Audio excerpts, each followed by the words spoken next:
হঠাৎ অনেকদিন পর স্কুলে কেন গেলাম আর স্কুলে গিয়ে যে এতটা ভালো লাগবে সত্যি ভাবতে পারিনি। তো হ্যালো বন্ধুরা, তোমরা সবাই কেমন আছো? আশা করছি তোমরা সবাই অনেক ভালো আছো আর আমি অনেক ভালো আছি।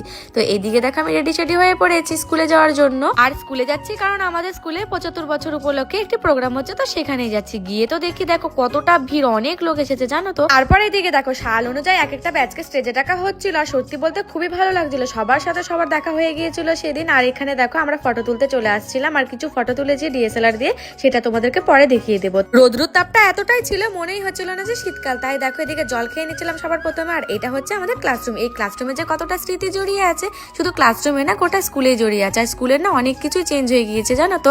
তারপর আমার দেখা হয়ে গিয়েছিল আমার প্রিয় ম্যামের সাথে। আর ম্যামও নাকি আমার ভিডিও দেখে, ম্যামেরও খুব ভালো লাগে, আমারও শুনে খুব ভালো লাগলো। তারপর পাশেই খাওয়া দাওয়ার ব্যবস্থা করা হয়েছিল, সেখানে চলে গিয়েছিলাম আমরা খেতে। খাওয়া দাওয়া সেরে দিকে বাচ্চাদের হাতের কাজ দেখতে চলে আসছিলাম। আর দেখো হাতের কাজগুলো কতটা ভালো করেছে, একদম পুরো নিখুঁত করে। আর এই যে এই ভাইটাকে যে দেখতে পাচ্ছ, এই ভাইটা না আমার ভিডিও সবসময় দেখে। সত্যি বলতে স্কুল জীবনটা কতটাই না ভালো ছিল। আগে হয়তো ভাবতাম স্কুল জীবনটা শেষ করে কবে আমরা কলেজে যাব, আর এখন আমরা ভাবি যে স্কুল জীবনটা যদি আবার আমরা ফিরে পেতাম তাহলে কতটাই না ভালো হতো।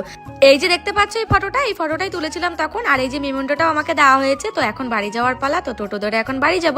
তো আজকের মিনি ব্লগটা এতটুকুই, দেখা হচ্ছে নেক্সট কোনো মিনি ব্লগে।